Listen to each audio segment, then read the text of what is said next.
Hello guys, स्वागत है आपका हमारी एक और न्यू वीडियो के अंदर। इस वाली वीडियो के अंदर मैं जो हूँ ओटीसी को एक्सपोज करने वाला हूँ। सिंपल सी बात है, ठीक है भाई। ये चीज़ें बहुत ज़्यादा इंपॉर्टेंट है आपके लिए, बिकॉज आप ये कोई भी कवर नहीं कर रहा, कोई भी नहीं बता रहा कि भाई ये चीज़ें एक्चुअली में कैसे वर्क करती है। ये चीज़ें अगर आपको समझनी है तो इस वीडियो को एंड तक वॉच करना, बिकॉज आप ये आपका लाइफ चेंजिंग वीडियो हो सकता है। ज़्यादातर ये वीडियो डीप भी हो सकता है, बिकॉज ऑफ द मार्केट में कुछ ऐसी ब्रोकर्स होते हैं जो कि नहीं चाहते, ठीक है। मेन चीज़ ये है कि ओटीसी काम कैसे करता है। ओटीसी आप जैसे सोचते हो, जैसे लोग बताते हैं, उसमें से एक 0% बोलता हूँ, 0.1% भी लोग जो बोल रहे हैं ना, वो सच नहीं है। जो भी लोग बोलते हैं भाई यहाँ से रिकॉर्ड मिला, यहाँ से रजिस्टर्स लाई, ये सारी चीजें, भाई ये चीजें वर्क नहीं करती। आप पैसा वेस्ट कर रहे हो, आप अपने लोन्स बढ़ा रहे हो फालतू में। भाई आपको ये भी नहीं पता कि आपकी ट्रेड्स लास्ट सेकंड में लूज क्यों होती है, पहले प्रॉफिट होने के बाद। जैसे जैसे आप अमाउंट्स बढ़ाते रहते हो, वैसे वैसे आपकी जो ट्रेड्स है वैसे लॉस होने चली जाती है। आपकी जस्ट एक पॉइंट से, या फिर ऐसे छोटी सी लाइक एक पॉइंट से भी कोई ऐसे गेस कर सकता है कि भाई एक पॉइंट से आपकी ट्रेड लॉस होगी, एक पॉइंट से जस्ट। तो ये चीजें बस ट्रैपिंग हो सकती है। तो आपको इस चीजों को समझना चाहिए, फिर जाके डिपॉजिट करना चाहिए। मुझे लोग इतने देखे ना भाई, लॉस करते हैं, लॉस करने के बाद फिर से वो डिपॉजिट कर देते हैं। मुझे यही, आप लोग खुद से क्वेश्चन करो कि जब भी आपका लॉस होता है और आप फिर से कैपिटल डिपॉजिट करने लगते हो, तो आपने क्या पिछली बार जो गलती करी थी, क्या आपने वो ठीक करी? नहीं करी ना, तो फिर आप डिपॉजिट क्यों कर रहे हैं फिर से? तो वही चीज़ है, मैंने जो एक्सपीरियंस लिया है खुद का, मैं हमेशा कुछ ना कुछ यूनिक करता हूँ, हमेशा कुछ ना कुछ सबसे अलग सोचता हूँ। बिकॉज ऑफ कैसा होता है, जैसे लोग सब, जैसे 90% लोग प्रॉफिटेबल नहीं हो सकते, समझ रहे हो? तो इसलिए 90% लोगों के उल्टा चले जाओ, 10% लोगों में आ जाओ, तो प्रॉफिटेबल बन जाओगे। तो ये साइकोलॉजी है मेरी, कॉम्प्लिकेटेड नहीं है। बस यही बोलना चाहूंगा कि जो चीज़ें आप कर रहे हो ओटीसी में, support resistance line, price action indicator, ये चीज़ें फालतू है, वेस्ट ऑफ टाइम है, वेस्ट ऑफ मनी हो जाएगा आपका सारा चीज़ें। तो इन चीज़ों को बंद करो, बिकॉज ऑफ ये चीज़ें बहुत ज़्यादा इंपॉर्टेंट है आपको समझना। बहुत ज़्यादा ट्रेडर्स देखे हैं, लोन्स उठाते हैं, ये सारी चीज़ें, फैमिलीज इशू, ये सारी चीज़ें हैंडल करके भी वो लोग डिपॉजिट करते हैं, और एट द एंड क्या करते हैं? लॉस।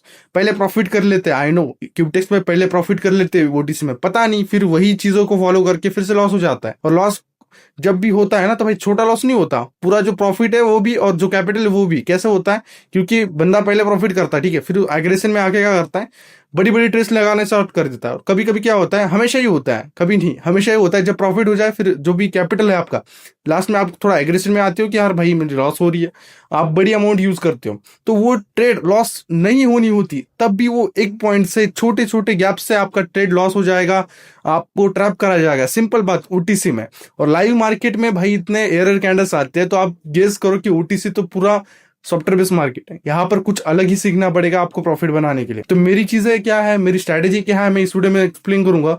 तो स्ट्रैटेजी बिल्कुल सिंपल है। आप मान लो कि जस्ट सपोर्ट रेजिस्टेंस लाइन है, ठीक है। जैसे आप सोचो, आपका एंगल से और मेरे एंगल से बताता हूँ, ठीक है। जैसे सपोर्ट रेजिस्टेंस लाइन है, तो वहां पर क्या होता है, तो वहां पर जैसे ही आप देखो मार्केट रेजिस्टेंस जा रहा है, रेजिस्टेंस को फुल कैंडल ने ब्रेकआउट कर लिया, मतलब स्ट्रॉन्ग कैंडल ने ब्रेकआउट कर लिया अप डायरेक्शन के लिए। तो आप क्या सोचते हो? आपकी मेंटेलिटी ये है, जो लोगों ने बता के रखा है आपको, स्ट्रॉन्ग कैंडल आ गई भाई, ब्रेकआउट मिल गया, ऐसा भाई 90% चांसेस में आप लॉस ही करोगे। जैसे ही लोगों को सुनोगे ना, ब्रेकआउट के बाद आपको क्वार्टर डायरेक्शन के लिए ट्रेड लेनी है, तो ये चीजें फुल है, क्योंकि मतलब ये पागलपंती है।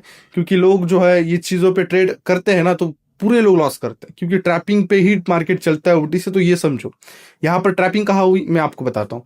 यहाँ पर जैसे लोग कॉर्डरेशन के लिए प्लेस कर दिए, तो यहाँ पर एक रिवर्सल कैंडल बनेगी, ठीक है। रिवर्सल कैंडल यहाँ पर ही बनेगी, समझ रहे हो? जिस साइड लोग जाएंगे ना, उस साइड कभी भी मार्केट नहीं जाएगा। तो आप हमेशा लोगों को सोचो तब ट्रेड करो, बैक टेस्ट करो कि हाँ भाई, मैं रात रात दिन, मेरा पर्सनल एक्सपीरियंस कि भाई जब मुझे पता चला ना था भाई कि ये चीजें जो वर्क करती है ना, ये लोगों की ट्रैपिंग पे वर्क करते हैं। जब लोग लॉस करेंगे तब हम पैसा कमाएंगे। तो वो चीज पे मैंने काम करा। मैंने मेन स्ट्रेटेजी कौन सी रखी? Support resistance line. क्योंकि कॉमन बिगिनर सारे ट्रेडर्स जो है यही पर ट्रैप होते हैं। तो मैंने यही पर जो है अपना पॉइंट रखा कि हाँ भाई, मुझे सपोर्ट रेजिस्टेंस लाइन ड्रॉ, मतलब एक्सपर्ट होना इस चीज में, कहां पर लोग ट्रैप होते हैं कहां पर नहीं। मेरी 90% एक्यूरेसी यही निकल जाती है। तो मैं अगली वीडियोस में, या फिर इसी वीडियो के अंदर, या फिर नहीं तो जो पिछली वीडियोस है वहां पर भी मैंने ट्रैपिंग्स बता रखी है आपको कि हाँ हाँ ट्रैप होता है, हाँ प्रॉफिट बन सकता है, तो आप कर सकते हो। दैट्स इट, ठीक है। Thank you so much for watching. जो न्यू वीडियोस आएंगे उसमें तो बहुत ही ज्यादा बढ़िया जो है एक इस पे कोर्स लाने वाला हूँ, इसलिए मैं आज एक प्रॉपर वीडियो डाल रहा हूँ कि भाई आप गलत हो, आप गलत सिस्टम में हो, आप गलत ट्रेडिंग सीख रहे हो। आप लोन्स मत उठाओ, कुछ मत करो, जस्ट जितना है उतना जस्ट लर्निंग के लिए रखो, दैट्स इट। और इस वीडियो के अंदर तो मैंने आपको थोड़ा बहुत बता दिया ट्रैपिंग्स के बारे में, बाकी जो कोर्स आएगा ट्रैपिंग पे पूरा, उसमें हर एक बंदा एक्सपर्ट हो जाएगा। इस वीडियो को लाइक और सब्सक्राइब कर देना चैनल को, एंड टेलीग्राम को मिस आउट मत करना, बिकॉज ऑफ वहां पर लाइव स्ट्रीम पे तो मैं सीक्रेट्स बताता हूँ ब्रोकर के, यूट्यूब पर तो नहीं बता सकते बिकॉज ऑफ द स्ट्राइक्स। तो जल्दी से डीएम करो। Thank you so much for watching, bye.